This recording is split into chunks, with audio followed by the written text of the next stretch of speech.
है ना। देश में आग लगी हुई है और मोदी जी औरतों को मेलोडी चॉकलेट खिला रहे हैं।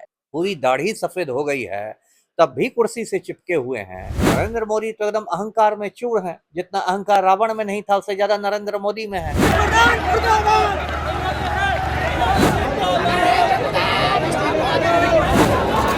लाठी में कील लगा के मारा जा रहा है, आंसू गैस छोड़ा जा रहा है। और वो भी सर गैस ऐसे थे कि वो एक्सपायरी था। हाँ, उसके जो सेल्स थे, जो आंसू गैस वाले जो गोले थे, उस पर एक्सपायरी डेट था। इसका मतलब कि वो सिर्फ आंख में थोड़ी तो इन्होंने युवाओं को कितने सपने दिखाए थे। कहते थे कि हर साल 2 करोड़ युवाओं को रोजगार मिलेगा। कोई लड़का यदि मेडिकल की पढ़ाई करता है तो पकौड़ा तलना के लिए करता है कि अग्निवीर 24 साल में बहाल होते हैं और 28 साल की उम्र में रिटायर हो जाते हैं। एकदम प्री प्लान हुआ होगा। सीधे नरेंद्र मोदी और अमित शाह, जिनको मैं रंगा बिल्ला कहता हूँ, आने वाले समय में जो बच्चे डोनेशन दे करके पास हो रहे हैं, क्या लगता है कि वो डॉक्टर बनेंगे तो उनसे अगर कोई मेडिकल ट्रीटमेंट लिया जाए किसी पेशेंट को, तो वो कितना सफल होगा? क्या सफल होंगे? वो तो अपना टिकट, वो अपना पैसा के बल पर डॉक्टर बने हैं। क्या सफल होंगे? है ना। वो तो पेट खोलेंगे तो फिर सिलना भूल जाएंगे, सिलेंगे तो कैंची पेट में छोड़ देंगे। एक तरफ कहे जाने वाले कि जो विद्यार्थी है वो हमारे देश के भविष्य हैं, और भविष्य की बात अगर वो उठाना चाहते हैं, अपनी बातों के लिए लड़ना चाहते हैं, तो क्या मिलता है उसके बदले? लाठी। किसी के हाथ तोड़ते हैं तो किसी के सर फोड़ते हैं, तो किसी के कपड़े भी फाड़ देते हैं। देखिए अभी हमारे साथ जुड़े हैं पूर्व आईपीएस अमिताभ दास जी। सर क्या कहेंगे इस पे, जिस तरीके से लड़की का कपड़ा फाड़ देना, हाथ तोड़ देना? नहीं नहीं, ये बहुत दुर्भाग्यपूर्ण है। और लग ही नहीं रहा है कि हम लोग आज़ाद हिंदुस्तान में रह रहे हैं। इतना संवेदनहीन तो अंग्रेज हुआ करते थे। जैसे जालियांवाला बाग में जनरल डायर ने लाशों की मतलब ढेर कर बिछा दिया था, उसी तरह के हालात हो गए। और पूरा जो सिस्टम है इस देश का, वो युवा पीढ़ी के लिए बिल्कुल देखिए संवेदनहीन हो गया है। अभी देखिए, इतना बड़ा छात्र आंदोलन क्यों शुरू हुआ? क्योंकि जो भारत के चीफ जस्टिस हैं, जो सुप्रीम कोर्ट के मुख्य न्यायाधीश हैं, सूर्यकांत साहब, उन्होंने 15 मई को कह दिया था कि जो हिंदुस्तान के बेरोजगार हैं वो कॉकरोच हैं। बताइए कितनी संवेदनहीन टिप्पणी है। कोई व्यक्ति बेरोजगार इसलिए है क्योंकि पेपर लीक हो रहा है, सिस्टम में भ्रष्टाचार है। वो डेली 16-16 घंटे पढ़ाई के बावजूद बेरोजगार है, सिस्टम के भ्रष्टाचार की वजह से। और देश के मुख्य न्यायाधीश कह रहे हैं कि वो कॉकरोच है। अब इसी की प्रतिक्रिया में अभिजीत दीपके ने बना दिया कॉकरोच जनता पार्टी, जो अब पूरे हिंदुस्तान में आंदोलन कर रही है।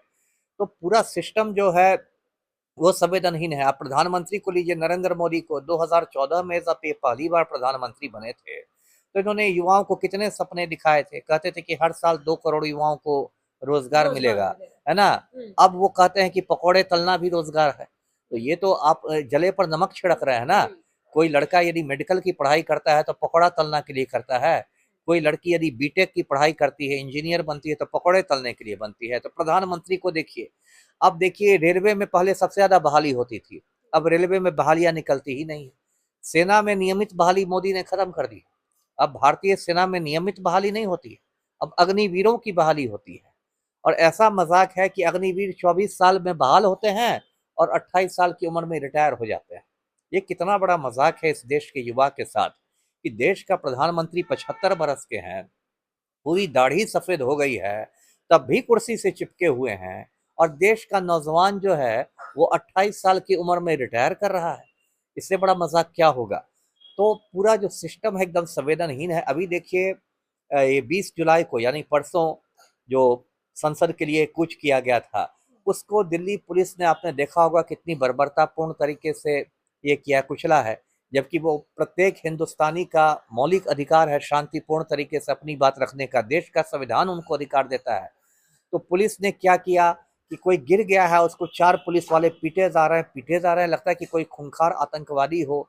लड़कियों के कपड़े फाड़े जा रहे हैं, तो लाठी में कील लगा के मारा जा रहा है, आंसू गैस छोड़ा जा रहा है। और वो कितने भी सर गैस ऐसे थे कि वो एक्सपायरी था। हाँ, उसके जो सेल्स थे, जो आंसू गैस वाले जो गोले थे, उस पर एक्सपायरी डेट था। इसका मतलब कि वो सिर्फ आंख में थोड़ी परेशानी नहीं पैदा करेंगे, हो सकता है आंख में वो परमानेंट डैमेज कर दे, रोशनी जाने का भी खतरा, रोशनी जाने का खतरा है। तो ये सब जो हो रहा है, ये क्या हो रहा है? सर ये प्री प्लान हुआ होगा क्या? एकदम एकदम प्री प्लान हुआ होगा। सीधे नरेंद्र मोदी और अमित शाह, जिनको मैं रंगा बिल्ला कहता हूँ, उनके आदेश के बिना ये हो ही नहीं सकता। मैं दर्शकों को बता दूं कि दिल्ली जो है उसको पूर्ण राज्य का दर्जा नहीं है, इसलिए दिल्ली पुलिस वहां मुख्यमंत्री के अधीन नहीं रहती है। दिल्ली पुलिस सीधे गृह मंत्रालय के अधीन रहती है ना। तो ये सब तो जो देश के रंगा बिल्ला है, नरेंद्र मोदी और अमित शाह के आदेश पर कराया गया होगा।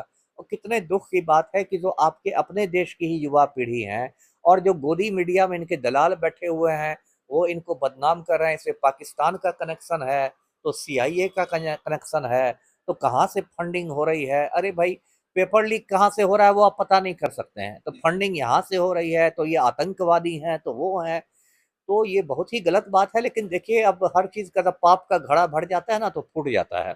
अब मोदी जी के पाप का घड़ा भरता हुआ लग रहा है। अब इन्होंने जंतर मंतर को कुचलना चाहा तो पूरा हिंदुस्तान ही जंतर मंतर हो गया।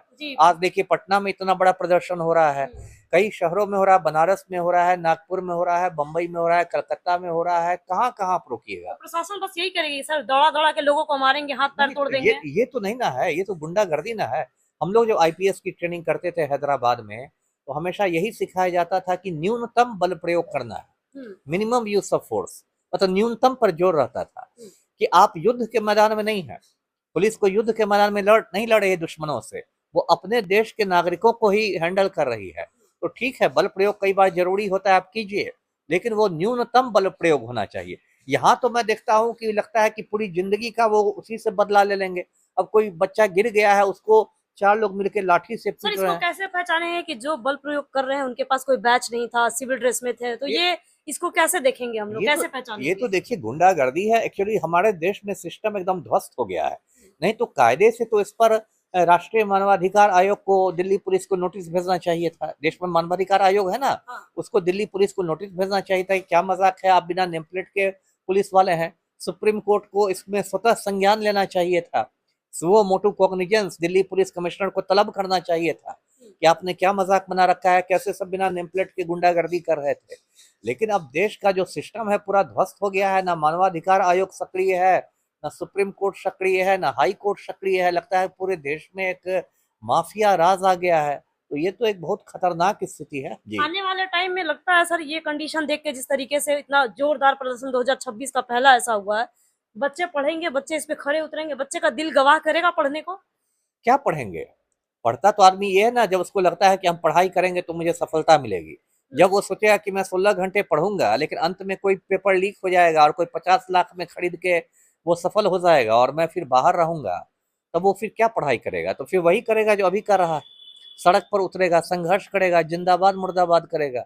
देश की युवा पीढ़ी के साथ इन लोगों ने बहुत खिलवाड़ किया है और इसके लिए नरेंद्र मोदी को कभी इतिहास माफ नहीं करेगा जी।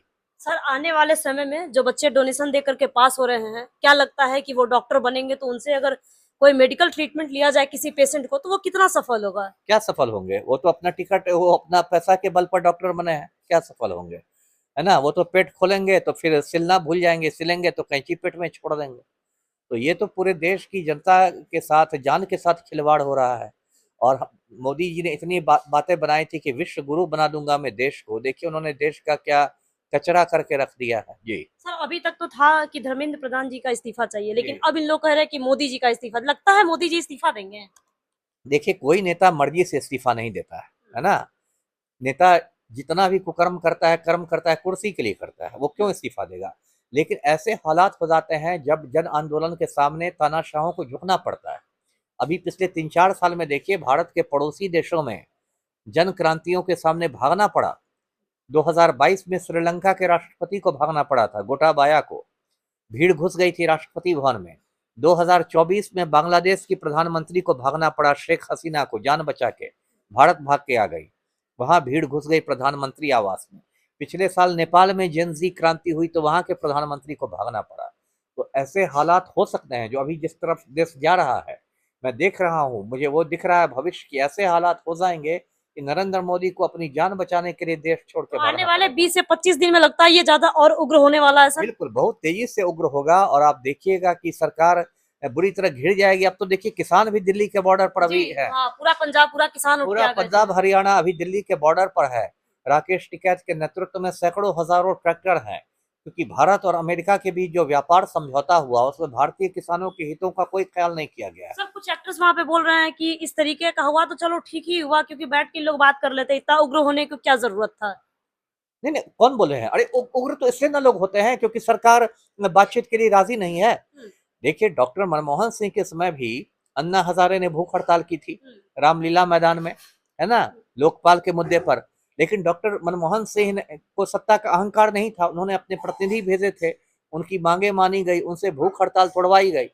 नरेंद्र मोदी तो एकदम अहंकार में चूर है, जितना अहंकार रावण में नहीं था उससे ज्यादा नरेंद्र मोदी में है। मतलब आजादी से पहले जिस तरीके से कहा जाता था ब्रिटिश के शासन में, उनको भी उसी कंडीशन के हिसाब से उनको बात किया जाता था, लेकिन यहाँ पे तो कुछ वैसा है ही नहीं, सीधा लाठी चार्ज कर रहे हैं। उससे भी खराब हालत है ना। आजाद जब हिंदुस्तान गुलाम था, जब अंग्रेजों की हुकूमत थी, उसमें भी गांधी जी जब भूख हड़ताल करते थे तो अंग्रेजों में इतना बचा हुआ था, है ना, कि वो रिस्पॉन्स करते थे। उनको चिंता हो जाती थी कि कहीं गांधी जी की जान ना चली जाए, फिर गांधी जी से बातचीत होती थी।